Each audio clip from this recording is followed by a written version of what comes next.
Dear students,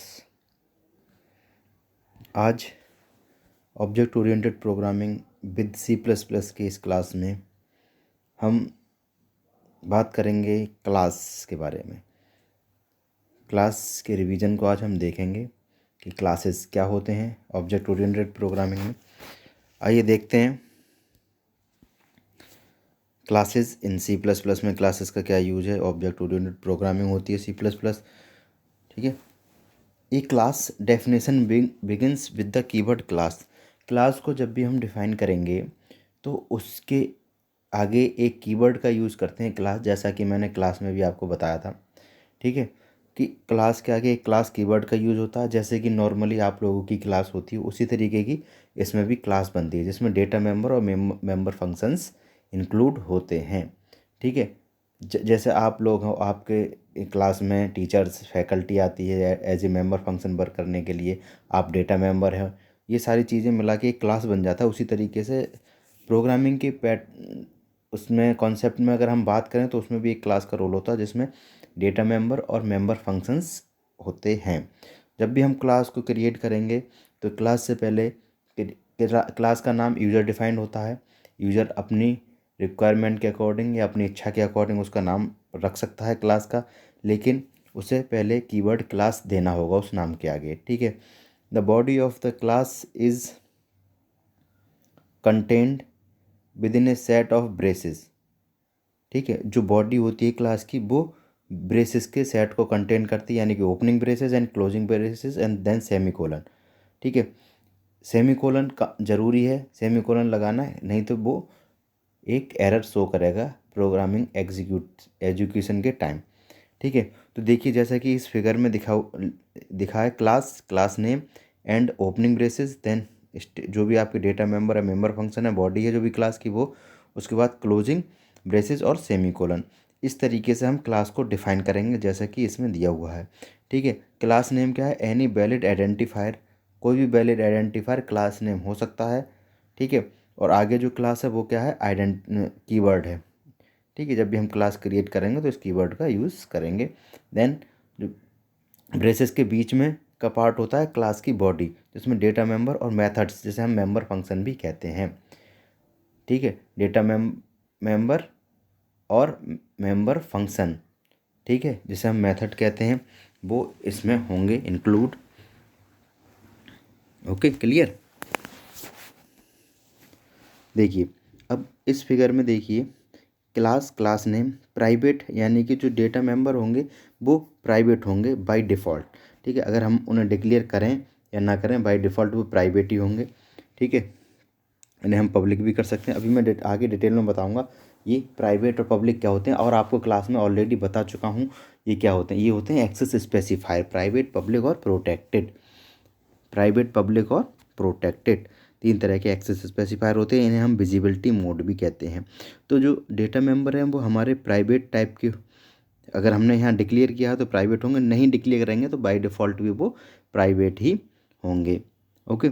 then member function हमारे यहाँ public हमने डिक्लेयर किया है, ठीक है, जिन्हें हम पब्लिक, प्राइवेट, प्रोटेक्टेड तीनों एक्सेस स्पेसिफायर के अकॉर्डिंग डिक्लेयर कर सकते हैं क्लास के अंदर।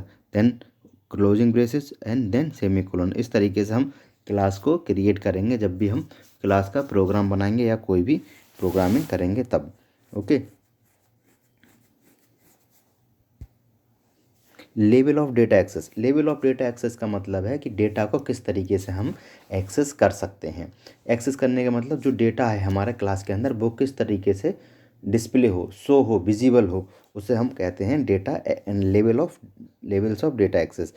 इसमें लिखा है information hiding is a formal mechanism for restricting user access to the internal representation of class type. जब हमें अपनी इन्फॉर्मेशन को हाइड करना है तब हम क्या करेंगे, जो भी यूज़र के एक्सेस हैं उनमें थोड़े रिस्ट्रिक्शंस प्रोवाइड करेंगे, ठीक है, क्लास के अंदर। उस रिस्ट्रिक्शन को प्रोवाइड करने के लिए हमारे पास कुछ मेंबर्स डिक्लेयर होते हैं, यानी कि जो भी क्लास के मेंबर हैं उन्हें हम विजिबिलिटी मोड के अकॉर्डिंग या एक्सेस स्पेसिफायर के अकॉर्डिंग डिक्लेयर करते हैं। जैसा हम चाहें कि ये जो हमारा डेटा है या मेंबर हैं वो किस तरीके से बिहेव करें क्लास के अंदर, ठीक है, वो हम उसके एक्सेस स्पेसिफायर से डिफाइन करते हैं। मान लीजिए पब्लिक एक्सेस स्पेसिफायर का हम जब हम यूज करेंगे तो जो वो डेटा मेंबर हमारे पब्लिकली वर्क करेंगे, ठीक है, क्लास के अंदर भी क्लास के बाहर भी। प्रोटेक्टेड करेंगे तो वो काम तो बिल्कुल प्राइवेट करेंगे, लेकिन अगर ज़रूरत पड़ने पर दूसरे क्लास में भी वो यूज हो सकते हैं, जैसा कि मैंने आपको क्लास में बताया भी था, डिटेल में आपको बताया था, ठीक है। और प्राइवेट पर्टिकुलरली उस क्लास के ही अंदर यूज किए जा सकेंगे, क्लास के बाहर ये एक्सेस नहीं हो सकेंगे, ठीक है। इस तरीके से हम क्लास के मेंबर को एक्सेस रिस्ट्रिक्शंस प्रोवाइड कराते हैं, या कह सकते हैं परमिशंस प्रोवाइड कराते हैं, ठीक है। अब आ गई बात मेंबर फंक्शंस की।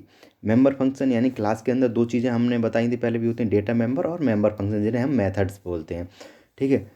मेंबर, डेटा एलिमेंट, या फिर मेंबर फंक्शन या मेथड, ये दो चीज़ें होती हैं, ठीक है। Any function that is declared as part of the class is called a member function.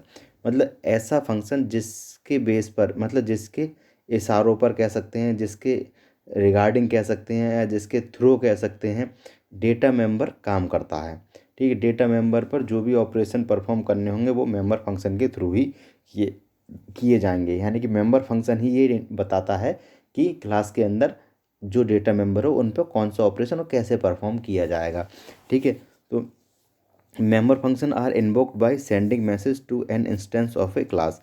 Member function को हम एक मैसेज सेंड करके क्लास के अंदर इन्वोक कर सकते हैं, ठीक है। इन्वोक करने का मतलब है उन्हें यूज़ करना, कॉल करना, ठीक है। The dot operator is message send operator. जो डॉट ऑपरेटर है वो क्या है, मैसेज सेंड ऑपरेटर बोला जाता है। मान लीजिए कोई भी हमने क्लास इंस्टेंट बनाया, उनमें फंक्शन को हमें कॉल करना है और उसके पैरामीटर या आर्गूमेंट देने हैं, तो डॉट के साथ हम उसे कॉल करेंगे, ठीक है।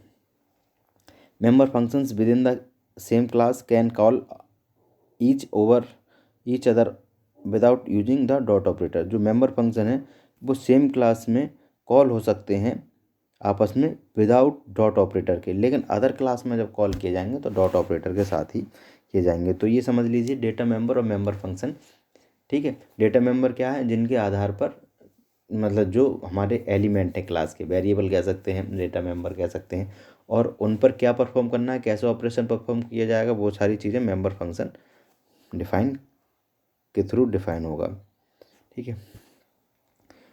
Within the body the keyword private and public specify the access level of the members of the class. Body के अंदर कीवर्ड प्राइवेट और पब्लिक जो हैं वो क्या करेंगे, जो भी एक्सेस है डेटा मेंबर का उसे उसके लेवल को स्पेसिफाई करते हैं। मतलब डेटा मेंबर कैसे एक्सेस किए जाएँ, पब्लिक किए जाएँ, प्राइवेट किए जाएँ, प्रोटेक्टेड किए जाएँ, ये स्पेसिफाई किया जाता है। लेकिन जो डिफ़ॉल्ट बाय डिफ़ॉल्ट ये प्राइवेट होते हैं। अगर हम कोई भी एक्सेस स्पेसिफायर यूज़ नहीं करेंगे डेटा मेंबर से पहले, तो ये बाय डिफ़ॉल्ट प्राइवेट ही माने जाएंगे, ठीक है। Usually the data member of a class are declare in the private. और जो डेटा मेंबर हैं क्लास के वो यूजुअली प्राइवेट ही डिक्लेयर किए जाते हैं, ठीक है। और जबकि section of the class and the member function are in public section. और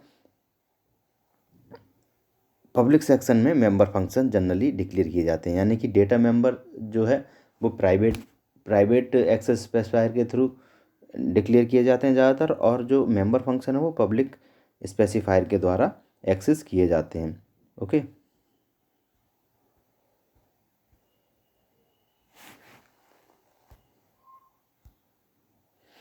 अब क्लास का एक एग्जाम्पल देखते हैं। क्लियर है आपको, यहाँ क्लास समझ में आ गया हो कैसे क्रिएट करना। देखिए एक इस एग्जाम्पल में क्लास कैसे क्रिएट किया गया है।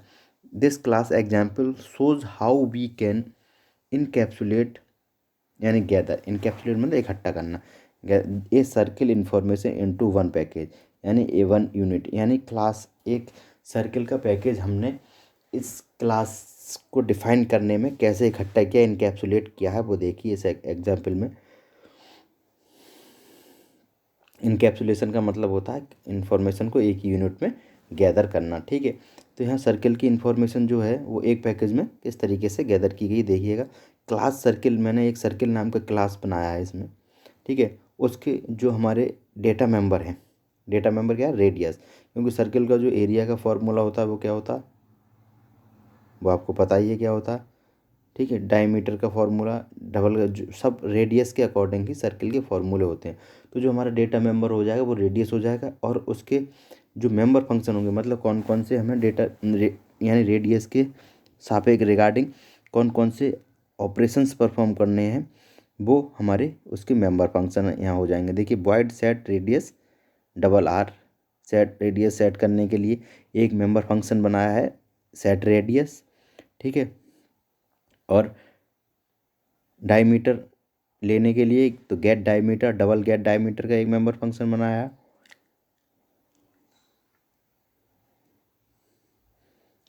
एरिया लेने के लिए डबल गेट एरिया का मेंबर फंक्शन बनाया है।